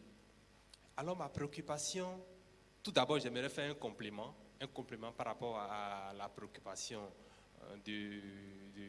d'un des participants sur quel apport pourrait faire le numérique si j'ai un diplôme dans la gestion, il veut parler de la gestion, l'audit et le contrôle de gestion. Moi, je suis auditeur et contrôleur de gestion. Je travaille avec un cabinet. Il faut dire qu'aujourd'hui, le numérique sauve. Aujourd'hui, le numérique est une opportunité. Parce que le travail qui se faisait de façon manuelle, grâce au numérique aujourd'hui, les consultations des entreprises peuvent se faire en ligne. Grâce au numérique, on peut facturer les entreprises en ligne. Il y a beaucoup d'opportunités qui s'offrent aujourd'hui. On permet également aux entreprises de constituer les états financiers de façon numérique et d'éviter la paperasse. Donc, il y a beaucoup d'opportunités, il faut y aller. Après cela, j'aimerais remercier les panélistes par rapport à la thématique, c'est-à-dire le capital humain, le développement du capital humain par rapport au numérique. Ma préoccupation, c'est par rapport à l'inclusion. Lorsque nous parlons du numérique, qu'est-ce que Epitech ou bien 10 000 codeurs apportent aujourd'hui à l'inclusion? Parce que l'inclusion, elle se fait déjà. L'inclusion au niveau des localités, un peu plus reculée, c'est-à-dire, bon, l'inclusion, je parle d'une personne vulnérable, peut-être un malvoyant, peut-être une personne handicapée. Quel est l'apport que 10 000 codeurs ou bien Epitech apportent pour soutenir ces personnes-là, vulnérables-là, au niveau de nos localités? Parce que je suis malvoyant, mais je suis intéressé par tout ce que j'entends. Je ne vois pas, mais j'entends qu'il y a le numérique qui fait de bonnes choses. Mais c'est quoi? Mais comment 10 000 codeurs accompagnent ces jeunes-là qui sont dans une situation d'incapacité pour pouvoir aussi jouir comme toute personne se portant bien. Et également, l'autre aspect également, c'est la résilience. Nous ne pouvons pas parler de numérique sans parler de résilience. C'est-à-dire aujourd'hui, il y a les changements climatiques, tout ça là, et le numérique a un apport essentiel également pour faciliter la vulgarisation. Si je prends l'autre côté, à APOD, Association pour la promotion des ODD, il faut dire que c'est grâce au numérique que nous avons accéléré un peu la marche sur la mobilisation et la sensibilisation. Parce que nous avons créé une plateforme qui s'appelle veillecitoyenne.bj/carte cliquable, où il y a la carte du Bénin, les 77 communes ou lorsque vous cliquez sur une commune, je suppose peut-être Cotonou, vous allez voir les ODD de Cotonou et les cibles spatialisées par la ville de Cotonou pour agir. J'aimerais montrer rapidement ce document. Ce document, c'est voilà, les objectifs de développement durable cibles priorisés que tous les panélistes, on va remettre ça aux panélistes tout à l'heure sous le contrôle de 10 000 codeurs. Donc voici le document, les cibles priorisées du Bénin. Les cibles priorisées du Bénin pour atteindre les objectifs de développement durable. Et lorsque vous allez sur la plateforme que j'ai donnée tout à l'heure, www.veillecitoyen.bj/4 cliquables, vous allez voir toutes les cibles spatialisées dans chaque commune, du Malanville jusqu'à Cotonou. Vous cliquez sur la carte, vous cliquez sur la ville que vous désirez, vous allez voir les cibles, les ODD sur lesquelles votre ville est en train de travailler. S'il y a le numérique, vous devez dire en tant que jeune, je dois saisir cette opportunité-là pour voir sur quel ODD travailler pour contribuer à l'atteinte de ces objectifs de développement durable là, dans ma ville. Si je suis à Parakou et que la ville de Parakou travaille sur l'éducation ou bien sur l'agriculture ou bien sur l'atteinte de l'ODD qui parle de l'eau, je dois savoir que je suis jusqu'à Parakou, mais on sait que le ministère du développement et de la gouvernance est à Cotonou, mais au lieu de me déplacer de là-bas jusqu'ici, je clique sur la carte simplement, j'ai les informations qui sont ici en ligne et je peux les exploiter et faire ce que je veux pour le développement du pays, pour mon développement personnel d'abord et pour le développement du pays. Donc je tiens à remercier vraiment cette opportunité, cette occasion que 10 000 codeurs et les partenaires offrent à la jeunesse africaine pour que numériquement soit nôtre. Merci. Merci pour cette intervention et cette mise en exergue de la durabilité. Il va nous rester 5 minutes. On arrive au terme du panel, mais bien sûr, on peut encore prendre une dernière question. Là, il y a plusieurs mains qui se lèvent. Je regarde Douglas, savoir si on peut un peu déborder, parce qu'il y a plein de mains qui se lèvent là. Bonjour à tous. Moi, mon nom c'est Dossou Henri Joël. Je suis apprenant référent digital. Avant de parler, je vais demander à tout le monde de bien vouloir acclamer très fort Madame Adeline. Encore très fort. Voilà. Si j'ai demandé l'acclamation pour Madame Adeline, c'est pour lui dire merci. Merci pour tout ce qu'elle fait au nom de la première promotion au niveau de SI pour l'apprentissage du référent digital. Nous sommes 12. Et le projet nous forme gratuitement. Acclamez s'il vous plaît. Merci beaucoup pour tout. C'est l'occasion pour nous de vous remercier, Madame Adeline, pour l'amour que vous avez envers nous et tout ce que vous faites pour que nous puissions réussir réellement à travers ce projet. Le projet vise à former 12 personnes vivant avec un handicap dans le métier du référent digital. Nous sommes en formation depuis pratiquement 4 mois à SI, à Agla. Et je voudrais profiter de l'occasion pour demander à l'association 10 000 codeurs, en matière d'accessibilité numérique, qu'est-ce que 10 000 codeurs prévoit? Ça fait un. Deuxième chose, nous sommes là et nous apprenons. Qu'est-ce que 10 000 codeurs peut, quel service vous pouvez mettre à notre disposition pour que, ou bien, je vais parler en termes d'accompagnement, pour qu'à la fin réellement de cette formation, on puisse dire, voici notre accompagnement pour la première promotion de Simplon Bénin au Bénin. J'ai bien dit au Bénin. Ils sont partout en Afrique, mais cette année, ils sont venus au Bénin. Et nous ne voudrons pas que cette promotion passe de façon inaperçue. Nous devons passer et nous devons rester pour Simplon Bénin au Bénin. Je vous remercie.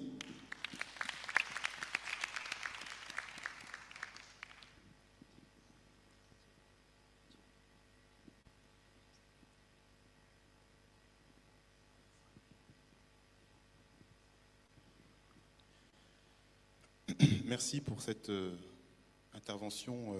Vous avez senti l'énergie? C'est du concret, là. On ne parle pas de slide, on ne parle pas de numérique. Là, c'est visible, voilà. on peut le voir, on sent l'émotion. On sent l'émotion, on sent de la vie, on sent de la ferveur, on sent aussi de la détermination et de la gratitude. C'est ce que j'ai senti, en tout cas, de mon côté. Et je voudrais saluer ce type de témoignage. Donc, bravo, maman Adeline. Bravo pour ce travail d'impact que nous constatons toutes et tous ici. Et qui, je pense, moi, me touche beaucoup. La question a été posée sur, finalement, que peut faire 10 000 codeurs pour les 12 qui vont sortir de la promotion de Simplon. Je pense qu'on peut déjà se réjouir du rapprochement entre 10 000 codeurs et Simplon. De la même façon qu'on peut se réjouir entre le rapprochement entre 10 000 codeurs et Epitech. Vous savez, le handicap ne définit pas une personne.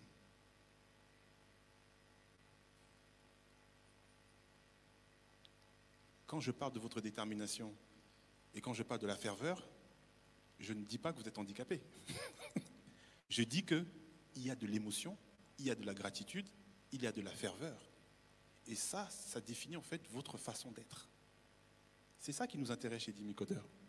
Ce n'est pas le fait que vous ayez un handicap ou vous n'ayez pas de handicap. Ce qui nous intéresse, c'est votre détermination. Nous transformons votre détermination en compétence. Nous canalisons votre énergie pour la rendre intéressante pour votre futur employeur. Nous saisissons, nous essayons de comprendre qui vous êtes et nous essayons de vous apporter avec humilité les compétences personnelles, les compétences en termes de savoir-être, en termes de savoir et de savoir-faire qui vont intéresser les entreprises. Et au-delà de ça, nous voulons faire de vous une personne qui intéresse aussi votre communauté. Ça n'a rien à voir avec la notion de référent digital. On est d'accord? Donc c'est ça qui nous intéresse. Nous vous proposons de rejoindre un écosystème dans lequel vous allez avoir des personnes qui sont des référents, des spécialistes dans leur domaine, des référents digitaux expérimentés.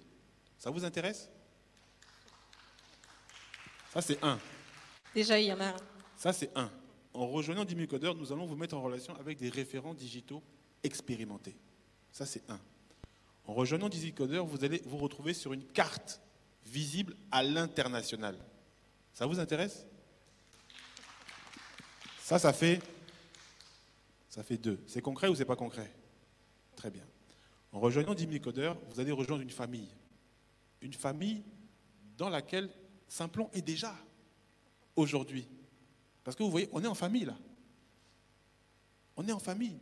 C'est un forum 10 000 codeurs et nous mettons en valeur Simplon. Pourquoi? Parce que aussi bien Simplon que Epitech ou que d'autres écoles ont d'après nous ce qui va vous permettre de devenir meilleur demain, de devenir intéressant pour les entreprises. Donc voilà. Donc, ça, c'est important de comprendre que nous vous apprendrons du concret. Vous avez un encadrement, vous avez de la visibilité, vous allez potentiellement avoir une autre formation complémentaire, puisque si vous avez votre passeport numérique, ça vous donnera à faire une deuxième formation que référent digital. Applaudissez, non? Ça fait 3. En rejoignant 10 000 codeurs, vous allez aussi être accompagné éventuellement sur votre anglais. Parce que les francophones, là, vraiment, c'est pas ça. Donc, vous allez être accompagné sur l'anglais. Ça vous intéresse? Voilà. En rejoignant 10 000 codeurs, vous allez être accompagné sur le leadership. Vous voyez, quand je vous ai entendu, j'ai senti que vous avez du leadership. C'est-à-dire que vous avez la capacité d'entraîner les gens. J'ai entendu votre façon de vous exprimer. Votre façon, donc ça dégage de l'émotion.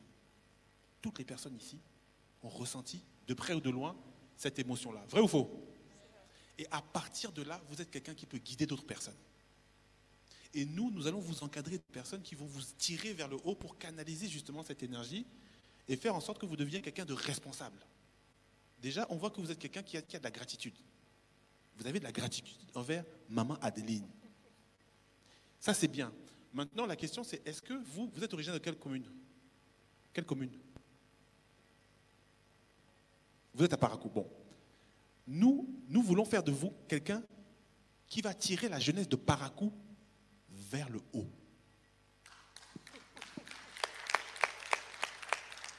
Ah, il est prêt là, Douglas, il est prêt. Nous allons faire de vous quelqu'un qui va s'approcher de votre élu, l'élu de Parakou. Souvent, vous les élus, vous dites, ah, ben moi, c'est des politiciens. Mais en fait, ils ont un mandat. Et peut-être que le maire de Parakou a des idées pour l'éducation, pour la santé, pour l'environnement, pour les transports de Parakou. Vous êtes référent digital. Ça veut dire que vous avez des connaissances en community management. D'accord? Est-ce que vous ne pouvez pas contribuer au marketing territorial de Parakou? Est-ce que vous ne pouvez pas contribuer à ce que Parakou soit connu dans le monde entier? Vous faites un peu de référencement aussi. Est-ce que vous ne pouvez pas contribuer à ce que quand on tape Ville Bénin, c'est le site de Parakou qui sort en premier? Donc, avec 10 000 codeurs, vous allez pouvoir développer votre dimension responsable. Avec 10 000 codeurs, vous allez pouvoir développer votre dimension développement personnel. Et ça, c'est très puissant. Ça fait de vous quelqu'un d'inspirant. Nous pensons que dans le quartier, dans le cadre de Parakou, les jeunes de votre quartier vont sentir cette énergie. Et ils vous demandez, mais monsieur, comment faire pour devenir comme vous? Pour parler en public? Pour inspirer? Ça, c'est quelque chose qui nous intéresse énormément. Donc, grâce à vous, vous allez inspirer les citoyens de Parakou. Et vous allez inspirer le territoire Parakou, la commune de Parakou. Vous allez devenir visible. Tous ces éléments font de vous quelqu'un d'attractif. Et pas seulement pour les élus, mais aussi pour les entreprises. Ça vous intéresse d'être attractif? Voilà en quelques mots la vision que nous avons de ce que nous pouvons vous apporter. Vous n'êtes pas défini par votre handicap. Ce qui nous intéresse, c'est que vous soyez déterminé, c'est que vous soyez curieux, c'est que vous soyez motivé, c'est que vous soyez humble et que vous souhaitiez aussi contribuer au développement de votre environnement.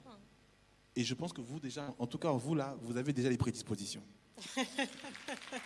Merci beaucoup Douglas, merci pour cette réponse très claire, très concrète et très engageante aussi, qui vous donne encore des exemples supplémentaires sur toutes les raisons pour lesquelles vous pouvez rejoindre l'aventure 10 000 codeurs. Je vais donc clôturer cette session qui a été enrichissante. Vous l'avez vu, il y a énormément de sujets et on pourrait passer des heures tellement nous sommes passionnés par cette thématique et par cet enjeu autour du numérique. J'aimerais vraiment et sincèrement remercier chacune de nos panélistes. Ça a déjà été fait, mais je vous prierai vraiment de les acclamer à nouveau pour la qualité des interventions. Cette première conférence 100% féminine qu'on a valorisée, et c'est aussi un message pour dire que les talents féminins sont là. Ce n'est pas un hasard si on est à Cotonou aujourd'hui. On avait presque 50% justement des personnes qui ont bénéficié du passeport qui sont des femmes, et je pense que cette vision autour du leadership au féminin, c'est aussi quelque chose à valoriser, et surtout dans les métiers du numérique. Merci encore pour votre présence, merci pour votre écoute, et maintenant nous vous donnons la possibilité de passer à l'action, et avec plaisir pour poursuivre ces échanges après le panel. Merci beaucoup.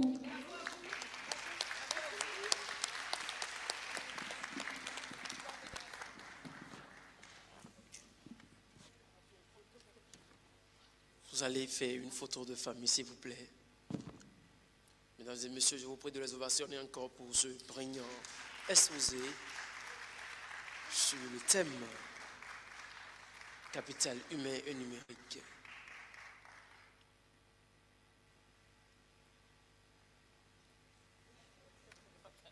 Merci, et nous voici tout simplement à la fin de la première partie de cette journée. C'est le moment de prendre une pause, c'est le moment de se lever un peu, d'aller saluer quelqu'un, d'échanger avec quelqu'un. Merci d'avoir été fidèle à nous depuis le début. Bon appétit à vous et à tout de suite. Rendez-vous à 13h25. Merci.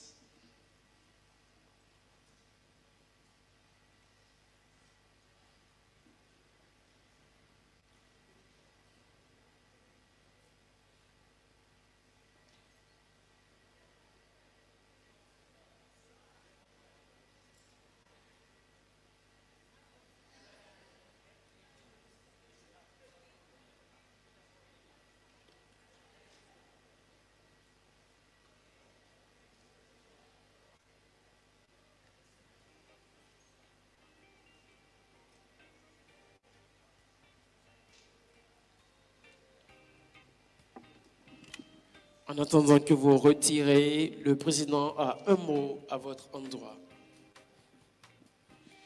Oui, mesdames et messieurs, donc on est très content d'être avec vous. Donc là, c'est la pause. On a une pause pendant 1 heure, un peu moins d'1 heure, 45 minutes. Je voudrais vous dire que celles et ceux qui ont des questions,